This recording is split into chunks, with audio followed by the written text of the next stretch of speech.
Hello everyone, welcome to quiz maths. हमने relation को complete कर लिया था and now we are going to study function. So what is a function? यहाँ पे मैंने डेफिनेशन लिखी हुई है, बट मैं आपको डेफिनेशन से नहीं, मैं आपको इस डायग्राम से, इस फिगर से समझाता हूँ कि क्या होता है फंक्शन। फंक्शन को हम लोग मशीन की तरह ले सकते हैं। जिस तरह से किसी भी मशीन को काम कराने के लिए we put an input and then we get an output, उसी तरह से फंक्शन भी यही वर्क करता है। जैसे कि मैं आपको एक एग्जांपल देता हूँ फंक्शन का। आपने एक्स स्क्वायर के बारे में पढ़ा होगा। वो एक फंक्शन होता है। अगर आपने ऐसे कुछ देखा है तो आपको पता है कि एक्स स्क्वायर एक फंक्शन होता है। अब अगर मैं कहूँ आपसे कि एक्स स्क्वायर का ग्राफ प्लॉट करो, तो आप कैसे प्लॉट प्लॉट करोगे? आप पहले क्या करोगे, यहाँ पे ऐसे बनाओगे डायग्राम एंड देन आप वैल्यू पुट करोगे। यहाँ पे पहले वन आपने पुट की तो आपको मिला वन। देन आपने टू पुट किया तो आपको फोर मिला। इस तरह से आप क्या करोगे, यहाँ पे वन के लिए यहाँ पे ऐसे डॉट बनाओगे, फिर टू के लिए फोर पे, ऐसे आप डायग्राम बनाते बनाते इसका ग्राफ बना लोगे। तो उसी वे में हम क्या करते हैं, मशीन भी काम करती है उसी तरीके से, उसी तरह से फंक्शन भी काम करता है। आपको यहाँ पे इनपुट देना पड़ रहा है और देन आपको क्या मिल रहा है, आउटपुट मिल रहा है। तो फंक्शन इसी तरह से काम करता है। नाउ हम अब इसकी डेफिनेशन पे आते हैं। यहाँ पे क्या लिखा है, यहाँ पे ये लिखा है कि a relation f from set A to set B, यानी कि एक सेट से दूसरे सेट में अगर हम एक रिलेशन को डिफाइन करते हैं, जैसे कुछ इस तरह से मैं लिख दिया, ए टू बी एक रिलेशन को डिफाइन करते हैं, उसे फंक्शन कब कहेंगे? फंक्शन इसको कब कहा जाएगा? जब every element of set A has only and only one image in set B. इसका मतलब क्या है कि यहाँ पे जितने भी नंबर्स हैं, वन टू थ्री फोर, इनके लिए यहाँ पे एक ही आउटपुट आना चाहिए। यानी कि आपने अगर एक्स स्क्वायर में वन डाला तो इसका वन आएगा। देन आपने अगर यहाँ पे टू डाला देन इसका फोर आएगा। क्या कोई और ऐसी वैल्यू है जिसपे फोर आ जाए? माइनस टू पे आ सकता है फोर, बट आप ये देखिए कि टू के लिए तो फोर ही आ रहा है ना। ऐसा तो नहीं है कि टू डालने से कोई और वैल्यू आ जाएगी, नहीं होगा। फंक्शन क्या होता है? फंक्शन होता है कि आपने कोई इनपुट दिया, उसके लिए एक यूनिक आउटपुट आएगा, एक यूनिक आउटपुट आएगा। ये होता है फंक्शन। जिस तरह से मशीन काम करती है उसी तरह से फंक्शन भी। सबसे बेस्ट एग्जांपल जो हो सकता है, जो तरीका हो सकता है फंक्शन को समझने का, वो ग्राफ का हो सकता है। और आगे जाके आप जो क्वेश्चंस भी सॉल्व करोगे वो मैं ग्राफ से सॉल्व कराऊंगा, जिससे क्या होगा, आप आसानी से किसी भी क्वेश्चन को समझ सकते हो और सॉल्व कर सकते हो। सो कुछ टाइप के हम फंक्शंस को समझते हैं, ठीक है। पहला जो टाइप का फंक्शन है वो आइडेंटिटी फंक्शन है। यहाँ जो लिखा है वो आपको पढ़ने की जरूरत नहीं है, मैं आपको सीधे इसका डायग्राम बनाता हूँ, इसका मैं ग्राफ बनाता हूँ ताकि आपको अच्छे से आएगा। आइडेंटिटी फंक्शन जो होता है वो होता है F X equal to X होता है। इसका ग्राफ जो बनता है कुछ इस तरह से बनता है, ऐसे जाता है। ये अगर आपकी एक्स एक्सिस है, वाई एक्सिस है, कुछ इस तरह से जाता है। अब आपको समझने की जरूरत है कि डोमेन और रेंज क्या होती है। मैंने आपको पढ़ाया था कि डोमेन क्या होता है, कि जैसे कि मैंने कहा था कि set A to set B, एक रिलेशन मैंने डिफाइन किया, set A to set B. तो इसमें आप जो फंक्शन में जो इनपुट दे रहे हो ना, वो आप डोमेन से उठाते हो, वो आप डोमेन से उठाते हो। ये जो आपका डोमेन है पहला सेट, देन उससे एक आउटपुट आता है, आउटपुट। वो जो आउटपुट होता है वो रेंज होती है। यानी कि आपने यहाँ पे F X equal to X है, तो मैंने इसका ग्राफ प्लॉट किया, ये मैंने ग्राफ प्लॉट किया। तो यहाँ पे जो इनपुट है ना, वो क्या है, वो ये है, ये तो आप इनपुट डालते हो। देन इससे क्या आता है, यहाँ पे आउटपुट आता है। इधर पे आपने वन डाला तो इसमें वन वैल्यू पुट करने से आउटपुट क्या आएगा, वन आएगा। देन टू, देन क्या आउटपुट आएगा, यहाँ पे टू आएगा, ठीक। तो ये जो आउटपुट आ रहा है, ये जो आउटपुट आ रहा है वाई में, उसको आप कहेंगे रेंज, रेंज ऑफ एफ। इसको आप क्या कहेंगे, रेंज ऑफ एफ कहेंगे। एंड अगर आप ये देखिए, ये सेट है, ये है बी सेट, और यहाँ कुछ वैल्यूज हैं जिनके लिए यहाँ पे कुछ आउटपुट आ रहा है। Okay, two three, one two three four. Okay, now इस बी को आप क्या कहोगे, इस बी को कहोगे कोडोमेन। और रेंज जो होता है वो हमेशा सबसेट होता है। कोड सबसेट से मतलब है कि कुछ ऐसी भी वैल्यू रह भी सकती हैं, जैसे कि यहाँ पे 4 तक है या कि यहाँ 5 भी हुआ कोडोमेन है, लेकिन 5 किसी से मैच नहीं कर रहा। तो आप अभी इसको इनिशियली थोड़ा ज़्यादा समझने की कोशिश ना करो, सिंपल वे में समझने की कोशिश करो। जब मैं आज को कंटिन्यू करूँगा, क्वेश्चंस लगाऊंगा, तो आपको अच्छे से समझ में आ जाएगा। अभी के लिए केवल ग्राफ से समझो। तो आइडेंटिटी, अगर फंक्शन की मैं बात करूँ, आइडेंटिटी फंक्शन की, तो यहाँ पर अगर आप देखोगे इसके ग्राफ कुछ ऐसा बनेगा, ऐसे करके यहाँ, है ना। तो यहाँ अगर इसका देखो ग्राफ आप, तो आपको समझ में आएगा कि हर एक वैल्यू के लिए आपको वाई एक्सिस में वैल्यू मिल रही है, ये देखिए, है ना। तो इसका मतलब इसका जो डोमेन है वो आर है, यानी कि इनपुट जो है वो आर है। आप कोई भी इनपुट दे दो, आपको आंसर मिल जाएगा, चाहे आप नेगेटिव में इनपुट दो, चाहे पॉजिटिव में इनपुट दो, आपको मिल रहा है आंसर आपका। रेंज क्या होती है?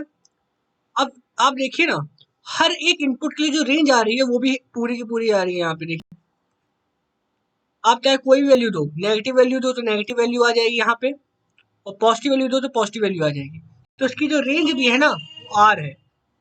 ओके, नाउ कांस्टेंट फंक्शन क्या होता है? कांस्टेंट फंक्शन ग्राफ ऐसा बनता है, ऐसा कुछ बनता है। कांस्टेंट फंक्शन मतलब क्या होता है? जैसे कि मैंने कह दिया x इक्वल टू 1, या मैं कह दिया y इक्वल टू 1, तो ये देखो y इक्वल टू 1 का ग्राफ हो गया, y इक्वल टू 1 का ग्राफ। तो कांस्टेंट फंक्शन की अगर रेंज देखो आप, तो आप ये बताओ, जैसे मैंने लिखा यहाँ पे, लिख दिया मैंने y F X equal to 1 लिख दिया, तो आप कोई भी वैल्यू डाल दो, 1 ही आएगा आंसर, है ना। डाल कोई भी वैल्यू सकते हो, सारी कोई वैल्यू डाल सकते हो, तो उसका क्या होगा? रियल नंबर में होगा, यानी कोई भी डोमेन, कोई भी आप डाल दो वैल्यू यहाँ पे, लेकिन आउटपुट जो वो तो 1 ही आएगा। तो यानी कि आउटपुट जो आएगा वो कांस्टेंट फंक्शन का जो कांस्टेंट है वही होगा। यानी कि अगर यहाँ पे मैंने लिख दिया कि y इक्वल 2 है, तो रेंज होगा वो 2 होगा। अब यहाँ पे कोडोमेन की अगर बात की जाए, अगर आपको कोडोमेन समझना है क्या है, तो कोडोमेन ये पूरी y एक्सिस है। रेंज जो है इसकी वो केवल क्या है? वो कांस्टेंट वैल्यू है। क्योंकि रेंज क्या होता है? रेंज क्या होता है? यहाँ पे मैंने जो इनपुट डालूंगा वो डोमेन होगा, वो डोमेन से आएगा। आउटपुट जो आएगा वो रेंज आएगा, और जो रेंज होगी वो कोडोमेन से ही आएगी। यानी कि ये कोडोमेन है पूरा y एक्सिस, इसमें ये 1 आ रहा है ना, तो ये 1 क्या है? रेंज है। ओके, नाउ अगर हम सोच समझे, तो और भी तरह के फंक्शन होते हैं, बहुत तरह के फंक्शन होते हैं। इसी में से एक आता है पॉलिनोमियल फंक्शन। आपने पॉलिनोमियल के बारे में पढ़ा होगा, वही यहाँ पे डेफिनेशन लिखी हुई है, तो उसी को आप समझिए।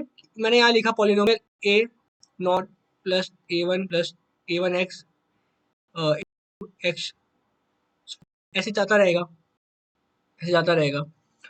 तो यहाँ पे क्या होगा? ये जो इसका जो फंक्शन होता है वो आर टू आर डिफाइन होता है, यानी नंबर टू रियल नंबर, यानी कोई भी आप वैल्यू डाल सकते हो। तो ये पॉलिनोमियल फंक्शन होते हैं। अब इसी में एक रैशनल फंक्शन भी आता है, इसी के अंदर ही आता है। रैशनल फंक्शन में क्या होता है? आपने रैशनल्स के बारे में पढ़ा होगा, पी बाई क्यू फॉर्म में होता है वो। उसी तरह रैशनल फंक्शंस भी होता है, वो F X upon G x के फॉर्म में होता है, यानी कि दो फंक्शन होंगे ऊपर नीचे। इसका एक एग्जाम्पल अगर मैं दूं, तो वो हो सकता है x plus 1 upon x plus 2। Okay, अब अगर मैं इसी को पकड़े रहूं और मैं आपसे पूछूं इसका डोमेन क्या हो सकता है, तो आप बोलोगे सर डोमेन तो आप कुछ भी वैल्यू डाल दो, कुछ भी वैल्यू डाल दो, रियल नंबर। लेकिन अगर आपने यहाँ पे -2 डाला, तो डिनोमिनेटर में क्या आ जाएगा?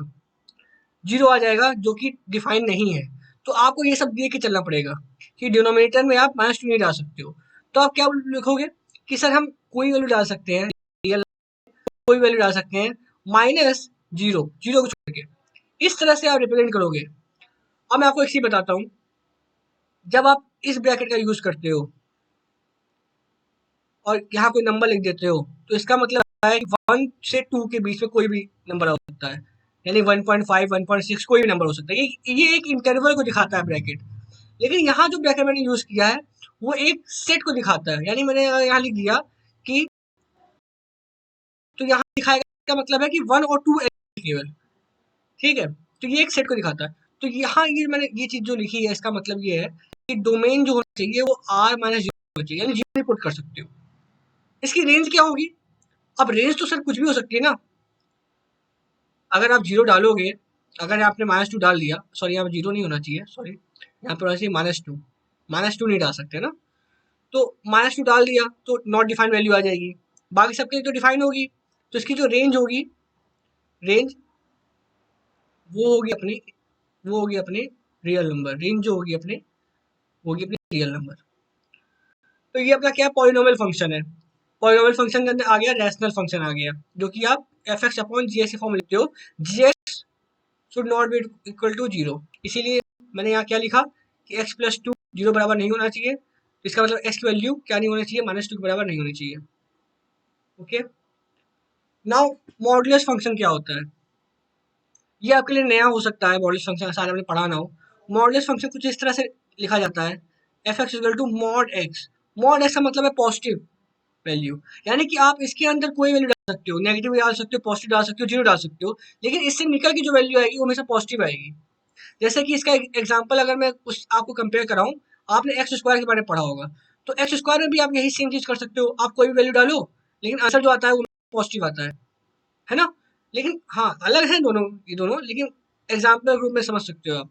तो इसको अगर मैं थोड़ा ओपन करके लिखूं समझा के, तो आप अगर कोई पॉजिटिव वैल्यू डालोगे यहाँ पे, तो एक पॉजिटिव आंसर आएगा, यानी कि जो वैल्यू डाली वही आ जाएगा। यानी आपने वन, अगर यहाँ पे लिखा आपने वन, तो वन ही आ जाएगा। अगर आपने जीरो डाला, जीरो इनपुट किया, देन तो जीरो आएगा। एंड अगर आपने यहाँ पे इसको आप चाहो तो यहाँ ये ना भी लिखो, क्योंकि ये इसी में आ गया, ये इसी में आ गया।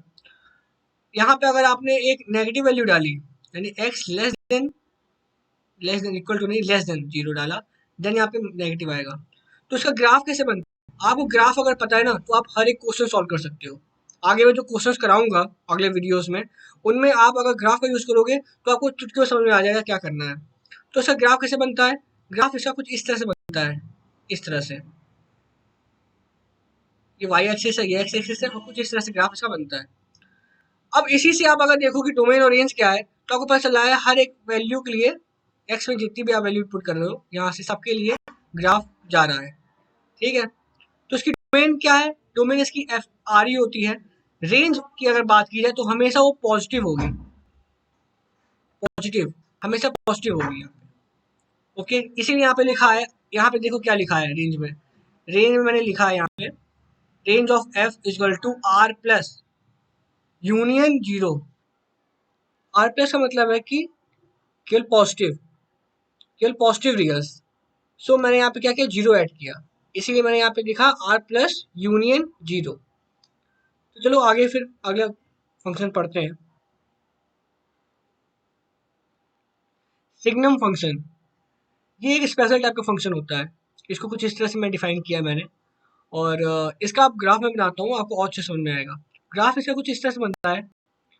देखो यहाँ पे क्या है कि जब जीरो से बड़ी वैल्यू होती है, तब उसके लिए जो सिग्नम फंक्शन की वैल्यू आती है वन आता है। जीरो से छोटी वैल्यू के लिए -1 आएगा। एंड अगर देखा जाए तो जीरो पे केवल जीरो आएगा। तो यहाँ तो आपको क्या बच रहा है कि केवल तीन वैल्यू दे सकता है, ये तीन वैल्यू दे सकता है, केवल वन, जीरो एंड -1। ग्राफ कुछ इस तरह से बनता है, ये -1, जीरो एंड वन।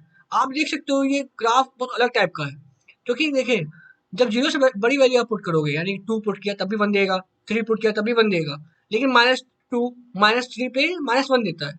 तो कुछ इस तरह से इसका ग्राफ बनता है। और आप देख सकते हो कि एक्स को तो पूरा कवर कर रहा है ना, ये एक्स एक्सिस को पूरा कवर कर रहा है, यानी कि डोमेन तो उसकी रियल नंबर है, बट आउटपुट केवल तीन दे रहा है, इसलिए इसका रेंज जो है वो तीन में इस तरह से आता है। अब अगर आपको एफ एक्स इसको याद ही करना है, सिग्नम फंक्शन को कुछ इस तरह से याद कर लो आप, है ना। जीरो से ग्रेटर के लिए, जीरो के लिए ये है, एंड देन जीरो से लेस देन के लिए ये। और फंक्शन के रूप में देखना चाहते हो, फंक्शन के रूप में कुछ इस तरह से होता है ये, जिसको आप कुछ इस तरह से ओपन कर सकते हो। तो ये सिग्नम फंक्शन है। इसी तरह से और भी फंक्शंस होते हैं, बट मैं उसको आपको क्वेश्चन जब कराऊंगा तभी उसको सिखा दूंगा, आपको कुछ रटने की जरूरत नहीं है। अब हम देखते हैं कि ऑपरेशन कैसे हो सकता है फंक्शंस पे। तो अगर आपको एडिशन कराना है किसी फंक्शन का, तो देखो फंक्शन अगर मैं डिफाइन करूं, domain one to real and G function define करूँ डोमेन टू आर। ये मेरा एक तरीका है लिखने का कि यहाँ दो फंक्शंस हैं, अब उनको हमें ऐड करना है। तो कैसे ऐड होगा? देखो एफ प्लस जी जो है ये दिखा रहा है कि ऐड हो रहा है ना। एफ प्लस जी को हम इस तरह से डिफाइन कर सकते हैं, इस तरह से डिफाइन कर सकते हैं कि एफ एक्स प्लस जी एक्स से डिफाइन कर सकते हैं, जहाँ पे जो एक्स होगा ना वो बिलोंग करेगा D one intersection D two से, यानी इन दोनों के डोमेन से का इंटरसेक्शन करेंगे, उनमें जो कॉमन चीजें होंगी। इंटरसेक्शन मतलब होता है कि दो जो सेट हैं उनके बीच में क्या कॉमन है, यानी इनका इनका अगर हम ले रहे हैं इंटरसेक्शन, तो कॉमन जो होगा एक्स कॉमन उसको निकालेंगे। तो एफ एक्स प्लस जी एक्स यानी सिंपली फंक्शन का हम एडिशन कर देंगे, इस तरह से हम एडिशन करते हैं, ठीक है। और जो एक्स होगा वो D one intersection D two से आएगा। तो ये सिंपल क्या है, एडिशन। तो आप इसी से अंदाजा लगा सकते हो कि प्रोडक्ट में क्या होगा। प्रोडक्ट में भी सेम चीजें होंगी।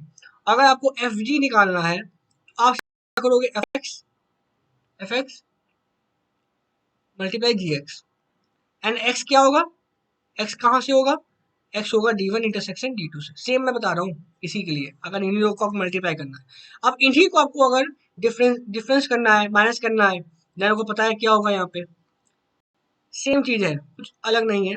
यानी कि फंक्शन आपको आप माइनस कर दोगे तो वहाँ पे सब्ट्रैक्शन हो जाएगा दोनों का, ठीक। और यहाँ पे क्या होगा, यहाँ पे कुछ इस तरह से बनेगा। सिंपल लैंग्वेज में आप सीखो, ये जीरो नहीं होना चाहिए, ठीक है।